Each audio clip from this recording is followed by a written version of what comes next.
Hola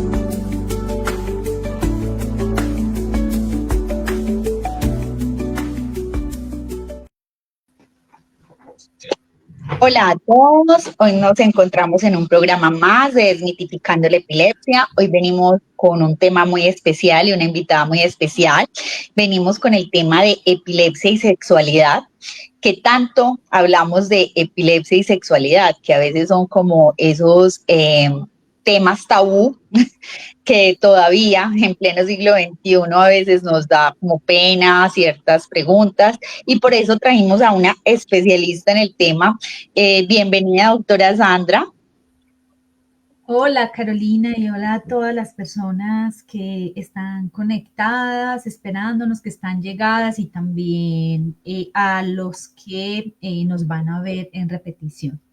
Claro, la doctora Sandra, ella es sexoterapeuta y educadora sexual. Es importante pues como aclarar esto, porque no es neuróloga, porque yo sé que muchos también de alguna manera van a tener preguntas, pero vamos a hablar un poquito pues como de esta parte. Doctora, empecemos como a hablar desde lo básico. ¿Qué tanto se habla de sexualidad en personas con epilepsia o con otras cosas? Porque a veces el tema de la sexualidad, aunque estamos en pleno siglo XXI, que no nos debería dar como pena, a veces es incómodo y nos da pena hacer ciertas preguntas, ¿cierto? ¿Sigue siendo esto un tabú?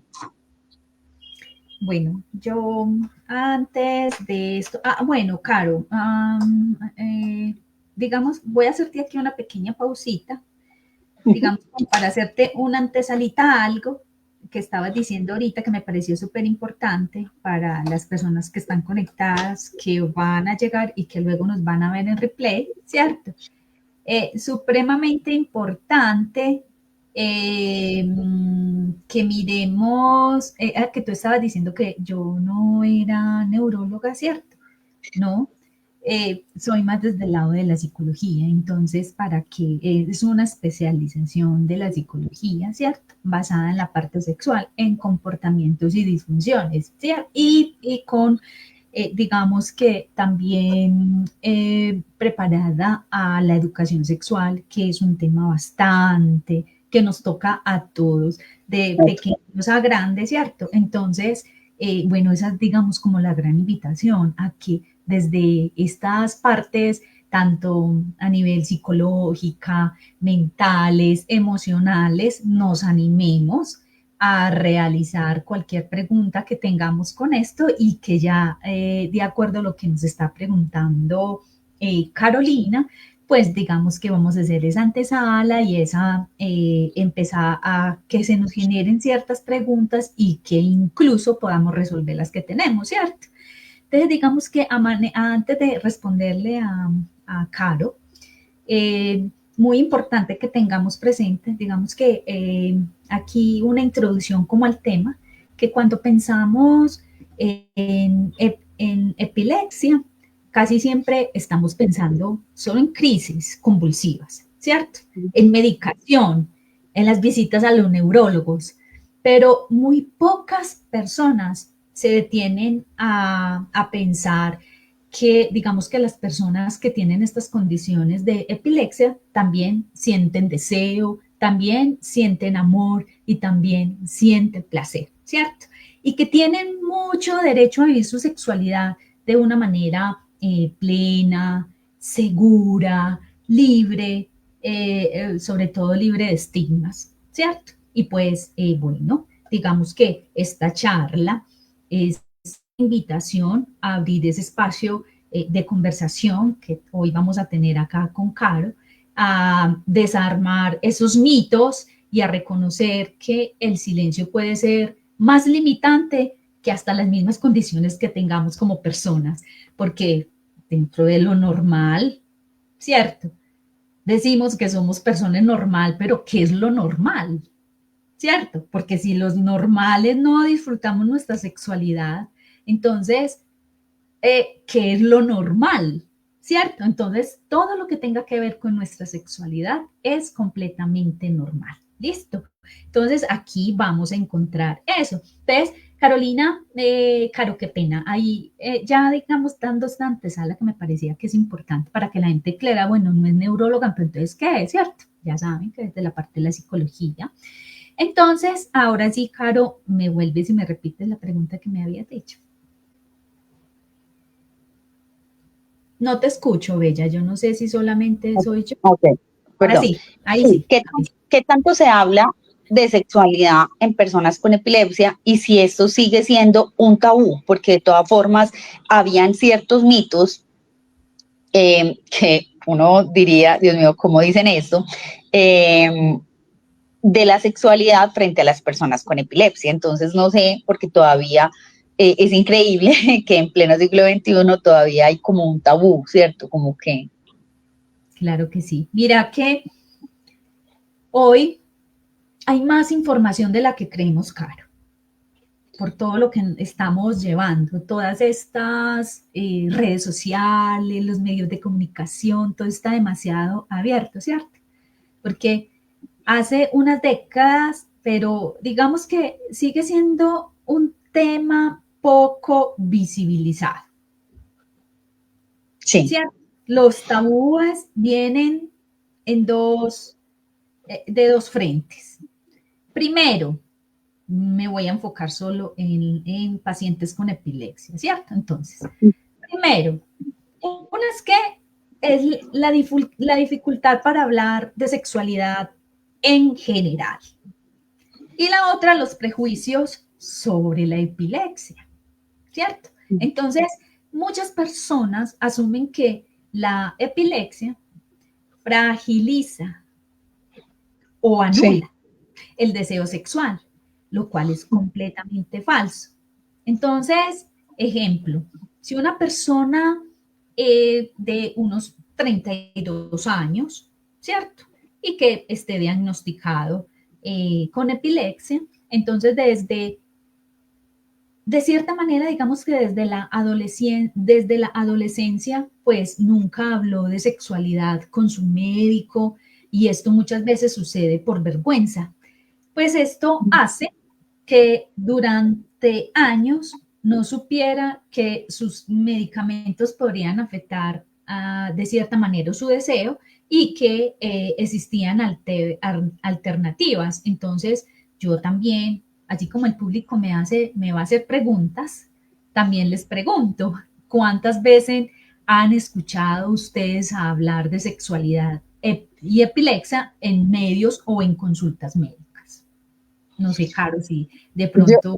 Yo creo que poco. De todas formas, esperemos que la gente vaya contestando. Digamos que es poco. Yo tengo conocimiento y de pronto sí hay algunos medicamentos que sí, o sea, que cuando tú los ves, dicen baja el libido sexual, o sea, el medicamento como tal si tiene esa contraindicación o, bueno, como lo queramos decir, ¿cierto? Y ya ha sido como probado, ¿sí me entendés? Hay algunos, no todos, no sé, pero sí hay uno como en particular que conocí y decían, sí, eso es algo que hay que trabajarlo, o sea, ya la persona que tenga una pareja tiene que mirar y ayudarse como de otras cosas, porque sabemos que los tratamientos para la epilepsia pueden afectar de pronto la vida sexual pues de algunos pacientes, pero no de todos, ¿cierto? Porque tomamos tantos fármacos, ¿cierto? No solamente pasamos por un medicamento, a veces pasamos por dos y tres. Hay personas que toman yo tomo dos medicamentos, pero hay personas que toman tres. Entonces imagínate toda la sustancia que uno tiene en su Químicas, cuerpo, sí, químico, total. exacto. Uh-huh. Eh, digamos que claro, es para controlar una cosa, pero a veces digamos que puede generar otras. Por acá vi una pregunta. Eh, bueno, dice, ¿por qué motivo en vez de te da una crisis? Es que no sé si la redactaron mal. ¿Por qué motivo te da una crisis después de una intimidad? Lo que pasa es que hay una palabra que no la entiendo, pero bueno. Yo ¿Qué creo tipo de que intimidad? ¿qué tipo de intimidad no es peligrosa y riesgosa para una persona con epilepsia que no te provoque una crisis epiléptica? No sé si Pero puedas mira, ahí. Caro, sí, muy buenas son que haces preguntas porque a medida que estamos haciendo estas charlas, sé que se van a resolver. Entonces, demos como un espaciecito y ahorita nos centramos en algunas preguntas porque puede que lo que estén preguntando lo resolvamos Listo. con la charla que tenemos. Bueno, entonces no sé, pues esas son como las preguntas que veo. De pronto no hay como preguntas a lo que tú me dijiste, pero no sé si puedas ir como de pronto resolviendo esas o podamos hablar, por ejemplo, una pregunta que es que si los medicamentos pueden alterar el deseo sexual, el líbido, la excitación y qué podemos hacer ahí. Porque ya sabemos que hay unos que sí, no todos, pero hay unos. En caso de que el medicamento que yo esté tomando, ¿cierto? Afecte esto, ¿qué puedo hacer? Los medicamentos anticonceptivos que sí pueden alterar la respuesta No, sexual. anticrisis, anticonvulsivos. Sí, sí, Ellos afectan el deseo anticonvulsivos, sí. sexual. Sí, sí, O sí. anticrisis, también se le dice Ajá, anticrisis. sí, sí, Si sí. afectan el deseo sexual, ¿cierto? El líbido, la excitación, ¿qué hacer? O sea, si yo ya Ok. sé que mi medicamento me bloquea, ¿yo qué puedo hacer ahí? Entonces es como acompañar, por ejemplo, estos cambios. Entonces digamos que Sí, sí, sí, la respuesta es sí, ¿cierto? Algunos, y tú lo acabas de decir, ¿cierto? Pueden disminuir el deseo o sobre todo una parte muy importante, la lubricación por cambios hormonales o simplemente por aumentar las fatigas. Entonces la clave no es suspender nunca por cuenta propia, sino decirle al médico, buscar horarios donde haya más energía y de cierta manera explorar otras formas de placer. Aquí esto es fundamental. Yo tuve una consultante y ella me contaba que una vez con su pareja descubrieron que sobre todo lo que era la parte de los masajes y los juegos previos aumentaban la conexión cuando, digamos, había como esa fatiga, ¿cierto? Entonces, no sé si de pronto alguien del público ha encontrado, porque puede que también no es una regla que hay que hacer, ¿cierto? Sino que también las personas del público que tienen este tipo de condiciones han encontrado otras formas de intimidad, de conectar con su placer y que no dependan también solo, digamos, como de la penetración, porque duele, porque se me dificulta o porque simplemente no siento el deseo. No sé, también que de pronto nos ayuden respondiendo que si les ha pasado y han encontrado otras formas de tener su intimidad aparte de la no hacerlo. sí. Sencillamente pasa y nos afecta esto y entonces pues dejamos esto quieto, ¿no? O sea, Sí, ¿qué ¿y otras qué formas? implicaciones? Porque ahí se me da para hacer otra pregunta. Es decir, por ejemplo, ¿qué implicaciones emocionales tiene eso? Porque obviamente el no poder estar pues, con una persona en que yo intente, yo sí quiero estar con esa persona, pero no puedo porque físicamente no siento, porque obviamente hay un medicamento de por medio que no lo puedo dejar, no me lo voy a dejar de tomar porque obviamente es muy importante para mí. ¿Qué implicaciones emocionales, cierto, tiene vivir con esto, pues digamos que con la epilepsia, por ejemplo, en la pareja? Porque obviamente si estoy con una pareja, pues ya se va volviendo un problema de dos, no solamente mío, sino Claro, como ¿cómo porque se ya no es lo maneja? mismo estar solo, porque si yo estoy sola, a mí no me importa si no llega el orgasmo o no, pues no importa. Pero si yo ya tengo una pareja, un esposo, un hogar, pues ya la cosa cambia, porque el contexto cambia. Entonces, ¿qué implicaciones emocionales hay allí? Bueno, mira que esto tiene implicaciones tanto emocionales como psicológicas, ¿cierto? Tiene que vivir, digamos que las personas con estas condiciones tienen que vivir con epilepsia en su identidad sexual y sobre todo en esa identidad de pareja. Y es porque una de las, con lo que esto puede impactar de ella, sobre todo aquí la más importante, o sea, y la más afectada, la autoestima, porque genera, porque digamos, al generar miedo al rechazo y provocar que algunas personas eviten las relaciones sexuales o estos encuentros íntimos, ¿cierto? En la pareja puede generar inseguridades si no se habla abiertamente.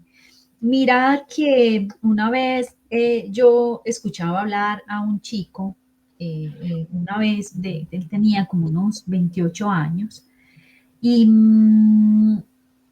escuchaba que decía que él había ocultado su diagnóstico durante meses a su novia y eso le creó tensión y sobre todo desconfianza. Entonces, ¿creen ustedes que hablar de la condición temprana en la relación fortalece o dificulta el vínculo o debilita ese vínculo? Yo creo que fortalece, yo lo voy a hablar desde mi experiencia. Yo pienso que fortalece primero porque uno tiene que ser claro desde el principio, mira, yo tengo esa condición, yo puedo estar acá, pero en un minuto me puede dar una crisis. Yo puedo estar muy juiciosa con mis medicamentos, pero eso no quiere decir que esté libre de crisis o que no me pueda dar una convulsión, ¿cierto? Entonces, tú te imaginas el proceso de apenas estar conociendo a una persona, pues uno obviamente está emocionado, tantas cosas, pero me puede dar una crisis y él debe saber qué hacer, ¿cierto? O tomar una decisión, porque hay personas que dicen, no, yo no soy capaz de estar con una persona con una condición de estas, muy respetable. Hay otra persona que dice, no, no me importa, yo sí, ¿qué tengo que hacer? O sea, te vas a encontrar los polos, ¿cómo se dice? Como los polos opuestos. Y, y siempre lo hablo desde el principio. O sea, desde el principio siempre digo, sí, yo tengo esa condición. Y ahí tú evalúas muchas cosas. Si la persona es capaz de estar contigo, si no, y el que te va a decir, bueno, a ver, ¿yo qué hago? ¿Qué tengo que hacer? ¿Qué tengo que hacer? ¿Cómo se mueve esto? Incluso se pone a investigar, ya te empieza a hacer preguntas, que eso está muy bien, es muy rico porque uno dice, ve, se preocupa por mí, o sea, le interesa lo que me pasa, ¿cierto? Claro, Pero claro, así como de epilepsia puede ser cualquier otra enfermedad. cualquier otra, exacto. Y aquí Puede es ser, muy por ejemplo, el diabético no puede comer dulces. O el insulino dependiente, pues muy duro, también es una enfermedad muy dura y obviamente se va a tener que, no sé, se va a tener que prohibir muchos gustos y también lo vamos a tener que enfrentar, no sé. claro. Y aquí también lo más importante es que cuando se tengan este tipo de condiciones, es que, y si el otro, digamos que no la tenga, y quiere, porque esto es de decisiones, bueno, puedo estar o definitivamente no.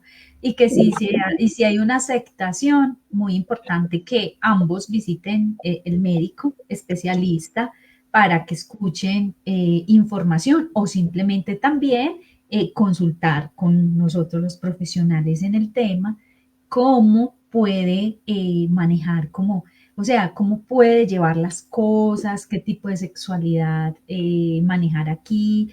Y aquí hablar también es cómo hablar de Sí, sexualidad cuando tengo, por con la ejemplo, pareja, ah, cómo hablarle de sexualidad a la pareja, y qué tanto porque compartirlo. y qué tanto exacto, porque hay personas que dirán, bueno, no tengo problema y hay otras personas que se pueden sentir reacias. ¿Y cómo abordar ese tema? ¿Cómo lo abordaríamos? Claro, mira, aquí es muy importante, mira, aquí tocamos aquí un tema muy importante, Caro, porque aquí lo importante es que haya confianza. Yo a nadie, porque sí o porque no, tengo que estarle diciendo, llevar un letrero, mira, tengo esta condición. No, o sea, no, No, todo el mundo se tiene por qué enterar, ¿cierto? no. Bueno, entonces, aquí lo importante es que haya confianza. Y a medida que hay confianza, me genera mi seguridad y me da un momento que es tranquilo. ¿Para qué? Para hablarlo, ¿cierto? Entonces, no es obligatorio contarlo en la primera cita, No, pero sí antes de que haya una intimidad sexual. total. Una vez, yo recuerdo que ahorita le conté que tuve paciente con este tipo de condiciones, ¿cierto? Y ella me decía que había elegido contarlo antes de su primera relación sexual para acordar qué hacer en casos de crisis, Sí. ¿cierto? Entonces, por ejemplo, también preguntemos al público, ¿qué frases usarían ustedes para hablar de un tema así con alguien que a ustedes les importa y que además es tan importante? Bueno, yo voy a ir mirando preguntas porque tengo como muchas acá, a ver si le podemos dar como, Sí, ¿cierto? quedemos mirando. Como para que vamos como de pronto, ¿por qué le puede dar una crisis a uno después de tener intimidad? Esa la han colocado varias veces, que hay muchas personas que después de tener intimidad les da la convulsión. No sé si eso se ¿Qué puede otra? contestar. Sí, ve, Bueno, ve, ¿qué tipo de intimidad no es peligrosa y riesgosa para una persona con epilepsia? Que no te provoque una crisis. ok, ¿qué otras? Mira, ahí las están colocando. Buenas noches, tengo epilepsia refractaria. Voy a contar una anécdota. Tuve relaciones en la noche. Tuve relaciones, ay, no sé, espérate, se me fue. Tuve Tranquila. relaciones toda la noche y llegué a mi casa y empecé a convulsionar. O sea, pero mira que, o sea, le da la convulsión después de, la convulsión no aparece en la intimidad, sino después de, ¿cierto? Entonces, pero también cuando no he terminado y me he quedado con las ganas, después convulsión. ¿Por qué puede pasar eso? A mí me pasa lo mismo, dice la otra persona, después de la intimidad me da una ausencia. Una ausencia es otra forma de crisis. Eh, Bueno, Otra cuando persona dice exactamente lo mismo, después de la intimidad viene la crisis. ¿Por qué motivo? No sé. Entonces, ¿qué tipo de intimidad nos sugiere o nos recomienda? No sé si vamos ahí como mirando y seguimos después con las preguntas.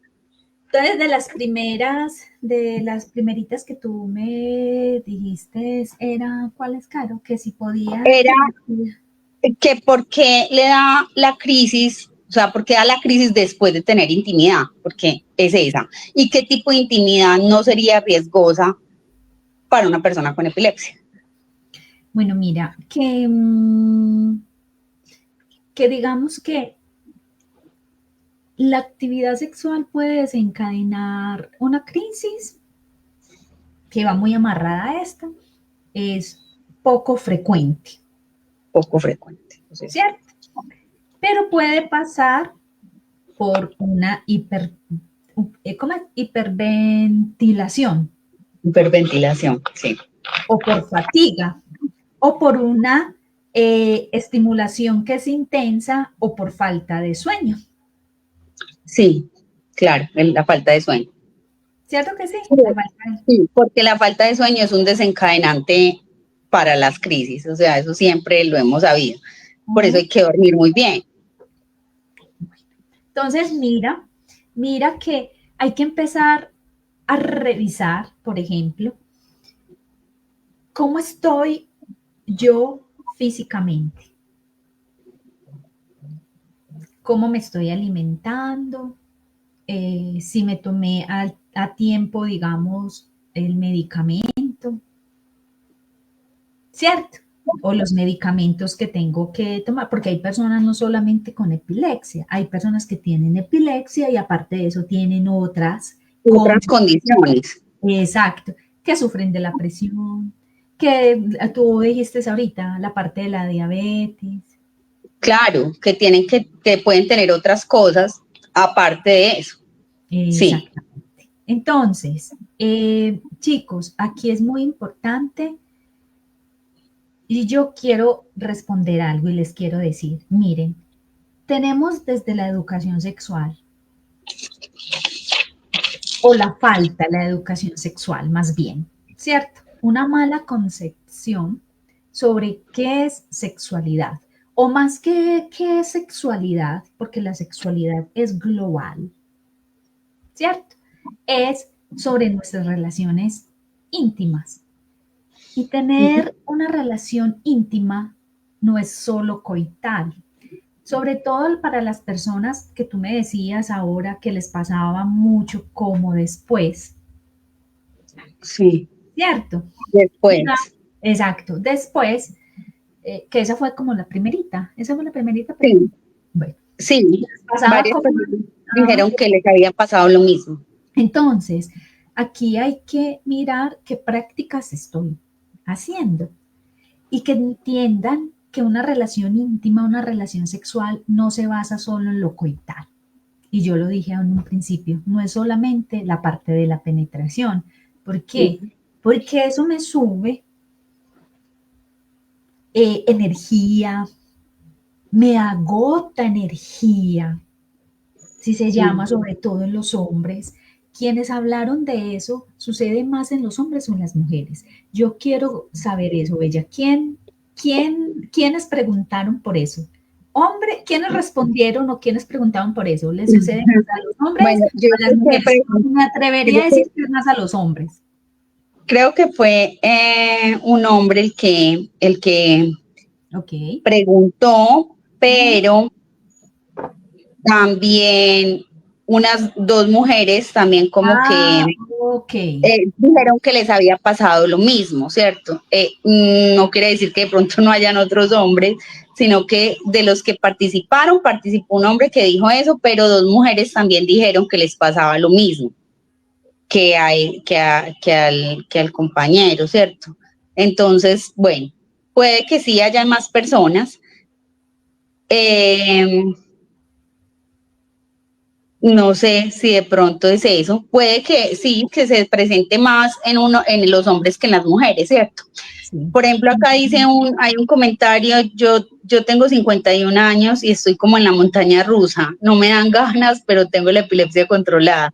Lo único que me afecta son los calores que no me dejan dormir. Claro, porque uno va entrando también a procesos, seguramente como Hormonales, la menopausia menopausia, o la ¿cierto? Todo andropausia, esa. Claro. también, eso lo dijo una mujer, pero seguramente la Ah, menopausia, pero seguramente todo esto también está afectando la parte sexual, porque, o sea, son los medicamentos, más que obviamente se te va a ir la menstruación en algún momento de la vida, entonces se te juntan todos esos procesos. Me imagino que la intimidad también se vuelve más compleja.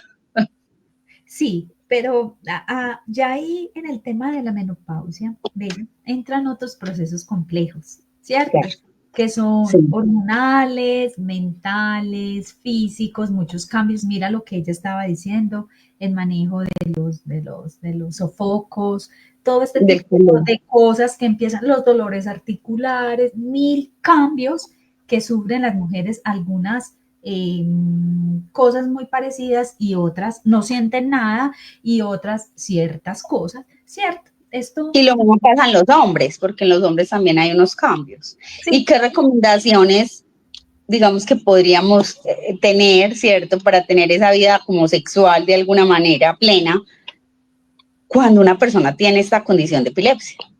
Bueno, Bella, mira, yo recomiendo mucho es que primero, aquí lo más importante es el autoconocimiento, ¿cierto? Primero es, ¿en qué momento y en qué instantes de mi vida sexual, de mi vida normal, se ve afectada mi vida sexual? ¿Listo? Algunos antes, algunos durante y algunos después, como ya lo hemos visto en los comentarios. ¿Listo? Entonces, aquí, ¿qué es lo más importante?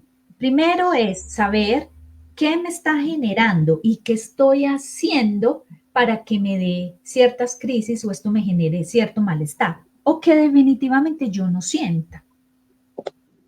Primero, siempre, como yo les decía ahorita, tengamos presente que nuestra sexualidad no es solo basada en lo coital, que es la penetración. La sexualidad es autoexploración, aprender a hacernos el amor a nosotros mismos. No pongamos siempre el objetivo.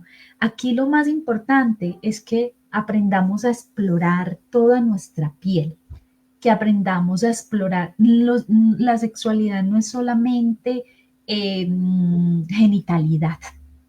Voy a ir a tocar lo genital. El órgano sexual más grande que nosotros tenemos es nuestra mente.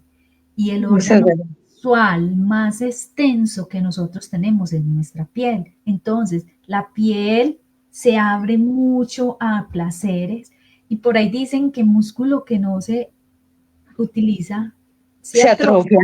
Entonces, ¿qué es lo que tenemos que tener? Para los que no sienten deseo, como la persona que nos estaba diciendo ahorita, por sus complejidades miles, ¿cierto? Menopausias, enfermedades, crisis, este tipo de condición también, ¿cierto? Y era como lo que... Claro, la edad también. La edad, ¿cierto? Es que vuelvo y te lo digo, dentro de esta normalidad, ¿cierto? Yo, sin ser condicionada a esto, dentro de lo normal tenemos dificultades, entonces, ¿qué es lo normal? ¿Sí me entiendes? Claro. Entonces, ahí es lo que yo digo, o sea, ¿qué es lo que no, qué es lo que viene aquí anormal en nuestra sexualidad? Es simplemente que no vivimos muy ansiosos con nuestra sexualidad. Es nunca irnos a otros estados más donde tengamos exigencias, donde nos aprendamos también a salir de la parte de los estímulos externos, porque claro, como todo este mundo está tan abierto, vivimos muy bombardeados de estímulos externos y eso no es sexualidad. Hay que tener paciencia con nosotros mismas y con nosotros mismos.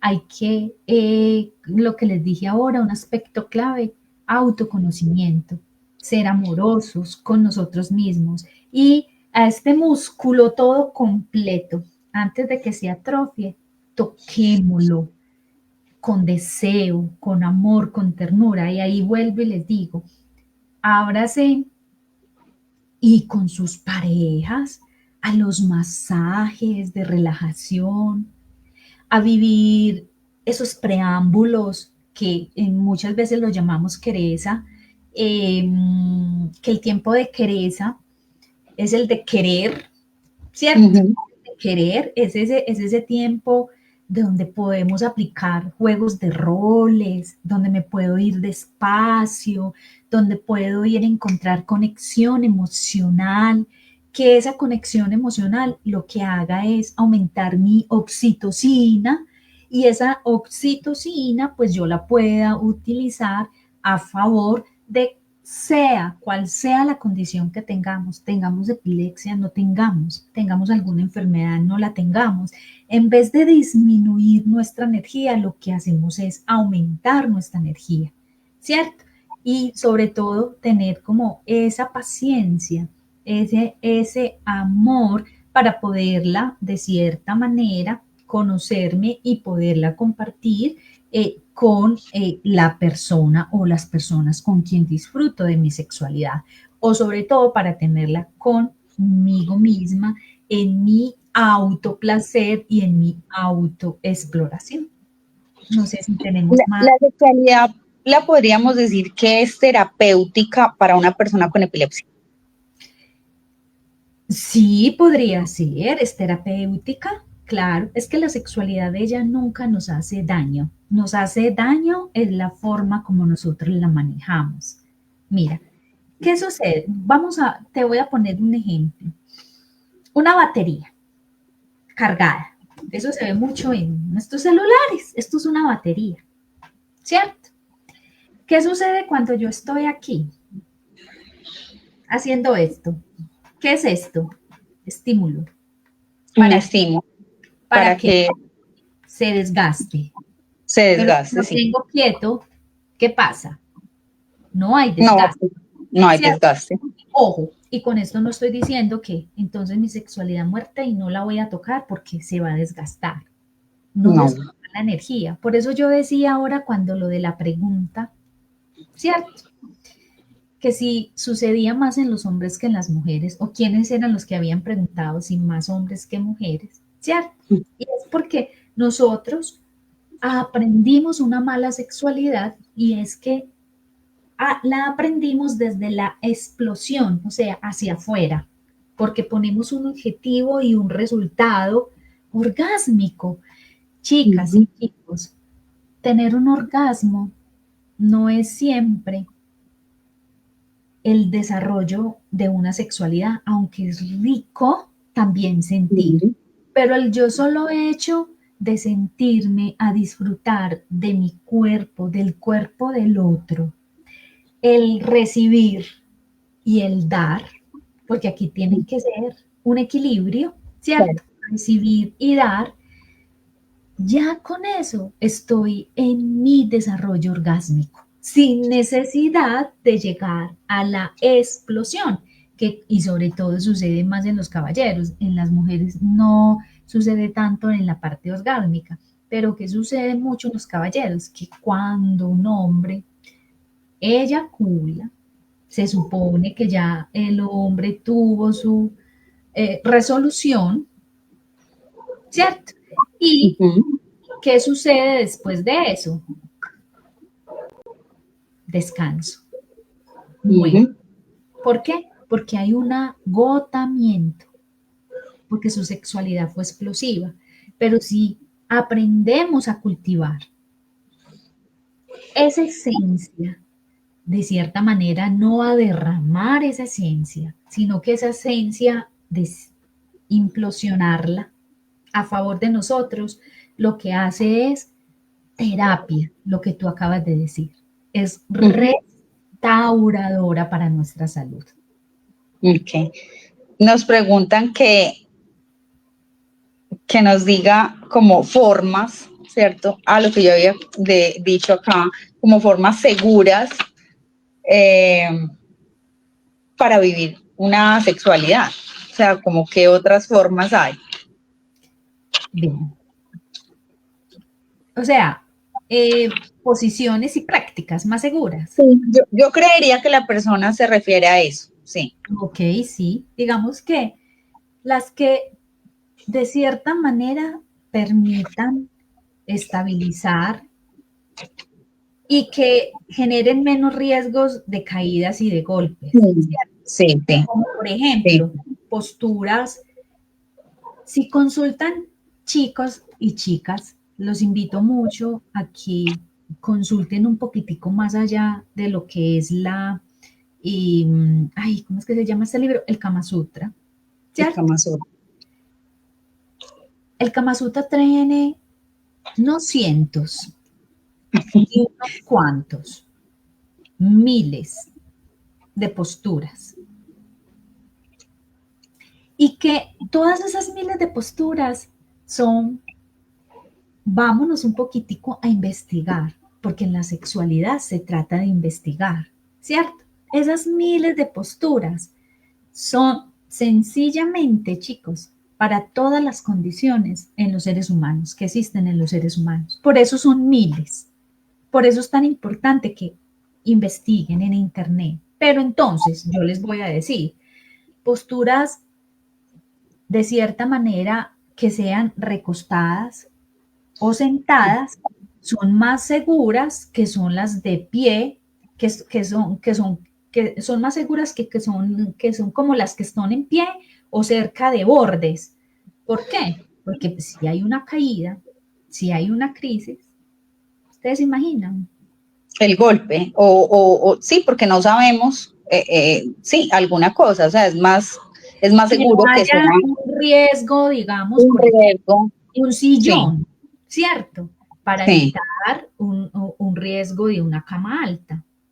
de una cama alta, sí. No sé si de pronto el público ha tenido otros cuidados prácticos que creen que podrían añadirse o que han tenido, por ejemplo, en este tipo de prácticas para tener un cuidado de no sufrir Alguien dice, pues mi humilde opinión, sí es tener relaciones íntimas, pero hacerlo suave, despacio, disfrutarlo, pero sin rapidez, porque ahí es donde viene la hiperventilación y el agotamiento.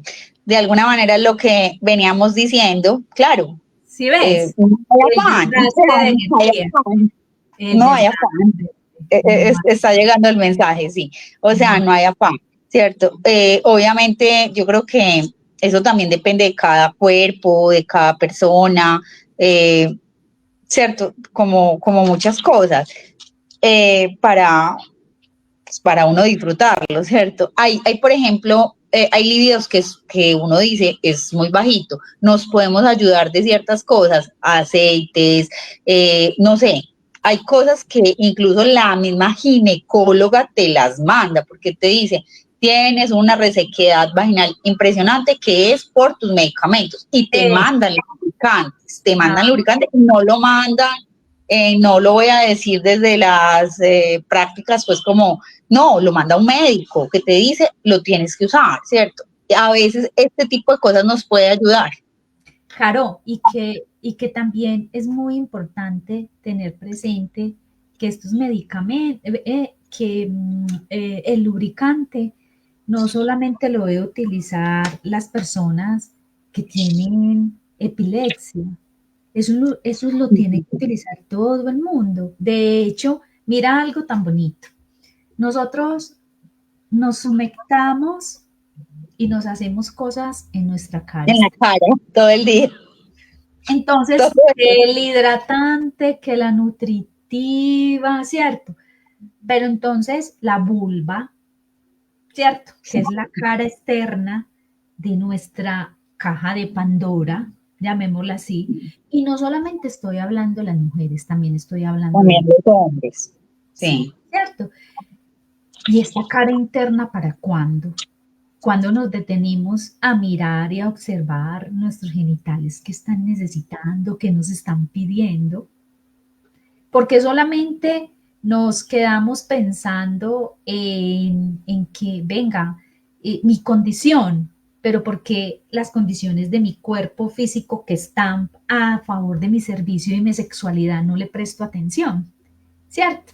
Entonces, ahí la importancia, o sea, el lubricante se debe utilizar, téngase o no se tenga resequedad. Ok. ¿Por qué? Porque Es importante. esa cara interna, que son nuestros genitales, también necesitan hidratación, también necesitan humectación. Ah, que es que la vagina se humecta. Claro, claro, ella sola puede hacerlo, pero la parte de la vulva y nosotros debemos ayudarle, sobre todo a esa zona externa, a que también esté humectada e hidratada. ¿Para qué? Para evitar a, a futuros cambios drásticos en nuestra cosa. Entonces, tú ahorita hablabas que si la sexual, me preguntabas también que si la sexualidad puede ser terapeuta para quienes viven en esto. Sí, porque hablamos de los beneficios físicos, lo que son las endorfinas que generan relajación. En la parte emocional, lo que te decía yo en un principio, así como se ve afectada la autoestima, acá nos aumenta la autoestima y sobre todo la conexión, ¿cierto? Y en la parte que es vinculativa con el otro, pues esto es muy bonito porque nos genera confianza, ¿cierto? Entonces, muchas veces acá las personas pueden notar que sobre todo el que sufre mucha ansiedad, porque le da miedo de cierta manera tener ciertos encuentros o porque le da miedo que le dé, ¿cierto? Puede notar que estos beneficios a nivel terapéuticos pueden disminuir con encuentros que son sobre todo afectivos y de conexión emocional con su pareja. ¿Por qué? Por lo que dije ahorita, la endorfinas, por la autoestima y sobre todo por la confianza que se genera. Y hablando, porque se nos está acabando un poquito el tiempo, ¿qué papel juegan Pasó las... súper rápido. Ya van 44 minutos. Ay, madre. No, pero todavía nos falta un poquito. ¿Qué papel juegan las parejas en el bienestar sexual de una persona con epilepsia? Porque claro, uno es la cara de uno como paciente, ¿cierto? Y yo te consulto como de pronto como paciente. Y otra cosa es ¿sabes? Cómo juega el papel de mi pareja, independiente que sea hombre o mujer, ¿cierto? Porque no sé, debe haber mucha gente conectada acá. Yo soy paciente mujer, pero pues puede estar el hombre. Entonces, ¿cómo juega como el papel de esa persona? Mira que acabas de hacer una pregunta muy importante y es importantísimo un rol de apoyo y no de control. Ese es el papel que juega. Escuchar y sobre todo a aprender sobre epilepsia y a validar el deseo. Y yo le decía ahorita cuando hablamos de esto, importante con tu pareja asistir a una consulta, ¿cierto? Para poder entender mejor su condición y realmente aclarar todas las dudas con mi terapeuta y con mi médico de cabecera. Sí, lo que pasa es que alguien decía ahora algo y es verdad, o sea, claro, de pronto es la falta de conocimiento, creo que nuestros especialistas nos deben asesorar en todos los campos, no solo lo que es la parte neurológica, sino que en una cita con un neurólogo todo es tan, digamos, limitado, porque uno, hombre, Técnico. yo tengo Sí. muchas crisis, yo me voy a enfocar en mis crisis porque es lo que me estresa. Seguramente si es una cita de control y estoy más o menos controlada, voy a poder abordar otros temas, ¿cierto? Pero a veces es muy difícil abordar estos temas por pena, por tabú, no sé, por tiempo también puede ser, y ellos tampoco lo tocan, ¿cierto? No quiere decir que de pronto no lo quieran tocar, sí, porque nosotros hemos entrevistado a muchos neurólogos, pero a veces el tiempo no da, ¿cierto? O no sé si es que nos da como, bueno, pero como pregunto, pues es complejo, ¿cierto? Y mira que son otras necesidades que es del ser humano, pues que son las necesidades sexuales son de los seres humanos. Y no sé, de pronto acá hay personas que son pacientes y preguntan, pero muchos en estos días me hicieron una pregunta que me quedé, o sea, no sabía, o sea, tengo un hijo con discapacidad, quiere un encuentro sexual con una mujer, ¿dónde lo llevo?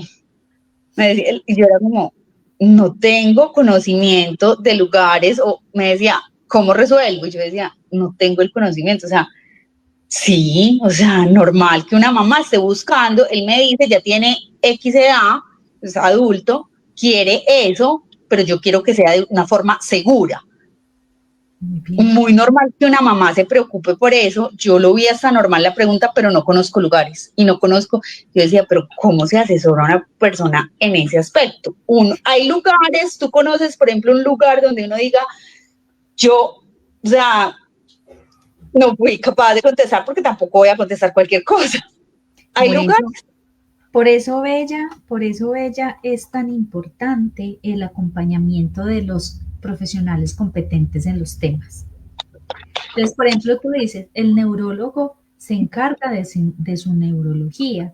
Yo, yo como sexoterapeuta o sexóloga me encargo de la sexología. Yo no me puedo entrar a temas tan profundos de la neurología porque no serían tus competencias. Ahora, uno está preparado, el neurólogo les puede decir lo básico dentro de sus sexualidades, ¿cierto? Pero digamos que con respecto a lo profundo, si realmente tenemos ciertas discapacidades, bueno, discapacidades no, disfunciones en nuestra vida sexual, ahí debemos empezar a tomar decisiones en buscar ayuda de un profesional competente en el tema, como lo que somos los psicólogos expertos en sexualidad, ¿cierto? Entonces, esa parte. Ahora, con respecto a lo que tú me estás diciendo, pues Bella, lugares seguros sí los hay. Pero, por ejemplo, para esta persona es muy importante que le recomiendes consultar. ¿Por qué? Porque se Claro, necesita saber la edad del chico, qué es lo que el chico quiere, qué es lo que la madre quiere, como que es seguro, qué significa para ella o para él seguro. ¿Sí me entiendes? Muchas cosas. Aquí lo importante es consultar para poder que se le dé una buena guía, pero todo esto es posible y es válido que la mamá lo sienta, que el hijo lo sienta y que se acompañe en ese proceso que es tan importante. Yo una vez escuché, bueno, lo leí, es que fue hace mucho tiempo, alguien, eso fue un chico griego que hacía este tipo de actividades con personas con discapacidad. O sea, él prestaba el servicio justo a mujeres con discapacidad, porque él decía, pero, o sea, de verdad, ¿cómo hacen? Seguramente habrán algunas excepciones, no sé, pero es difícil a veces abordar el tema y yo decía, y verdad, o sea, existen lugares, o sea, para mí es desconocido, es el desconocimiento, lo que decía nuestro compañero, y yo creo que es importante empezar a abordar estos temas. Lástima, el tiempo se nos está agotando, pero vamos digamos que a dejar las preguntas ahí, tú nos vas a ayudar a responderlas las que puedas para que queden ahí, y le voy a dar paso a Sandra para que tú nos digas dónde te podemos encontrar, dónde la gente te puede contactar. Cuéntanos un poquito. Bueno, Bella, digamos que aquí para hacer el cierre, les digo que a todas y a todas muchas gracias. Se les va a responder como las preguntas, ¿cierto? Porque a nadie se les va a dejar sin su tema importante, porque el tiempo es muy corto, no nos da. Tengamos presente que la epilepsia no define la sexualidad de una persona, pero el silencio sí puede limitarla. El derecho al deseo, al placer y a la intimidad es completamente universal, ¿cierto? Informarnos y comunicarnos y romper mitos de cierta manera es el camino para que esta condición de epilepsia no sea un muro, sino una característica más en nuestras vidas. Bueno, como les dijo Carolina, pues yo, y un poquito ya han escuchado mucho sobre mi nombre, yo soy Sandra Ramírez, sexoterapeuta y educadora sexual. Me encuentran en todas las redes sociales, tanto en Instagram como Facebook y TikTok, @divina.sexualidad. Hay que ponerle... Ahí están pasando ya los... Eso, @divina.sexualidad. Y mi WhatsApp, por si requieren alguna consulta, si quieren profundizar en algún tema mucho más individual, mucho más íntimo. Estos espacios son completamente tranquilos, sin juzgarlos, de escucha, ¿cierto? Seguros, sobre todo seguros, y donde pueden resolver todas sus dudas y se les pueda, digamos, como dar esos conocimientos tan importantes que les decía yo ahorita. La sexualidad y el derecho al placer es universal, entonces todos tenemos derecho a tener acceso a esta información y sobre todo a trabajar en nuestra sexualidad y en lo que nos limita, que no dejan de ser creencias irracionales y que podemos tener muchas formas de poder disfrutar nuestro placer sin saliéndonos siempre de lo convencional, porque aquí siempre tenemos que romper con todo lo convencional. Claro. ¿El contacto sería cuál? Este que está acá. El teléfono, sí, eso. El número del WhatsApp es 310-822-9350. 310-822-9350. Por ahí lo estamos colocando y estamos también colocando la página en Instagram, por donde también la pueden contactar. Obviamente que si la quieren contactar a través de la fundación, no hay problema, me escriben, Caro, mira, quiero el contacto de la doctora, yo las pago, no hay problema, la doctora pues la vamos a tener muchas más veces invitada acá para otros temas. Lo que pasa es que el tiempo de radio es digamos que limitado, pero bueno, ella nos va a regalar un espacito después y miramos a ver las preguntitas que se puedan. Se trató de, obviamente, abordar el tema, es la primera vez así como que se aborda, pero vamos a hacer otro programa donde podamos ahondar un poquito más y bueno, y que la gente ese día pues traiga preguntas y podamos hacer preguntas y respuestas. O que si se necesitan también hacer talleres y charlas También un taller, podemos hacer un taller, claro que sí. Bueno, presencial también se puede hacer, que es también muy claro bonito. que sí. Doctora, muchas gracias por su espacio. A todas las personas, gracias por conectarse. El programa queda grabado, lo pueden reenviar, lo pueden compartir. Y bueno, dentro de 8 días estaremos en otro programa. Y bueno, les deseo a todos una feliz noche. Doctora, muchas gracias. Muchas gracias a ti y a todas las personas que se conectaron, a todas las personas que participaron. Gracias. Una feliz noche.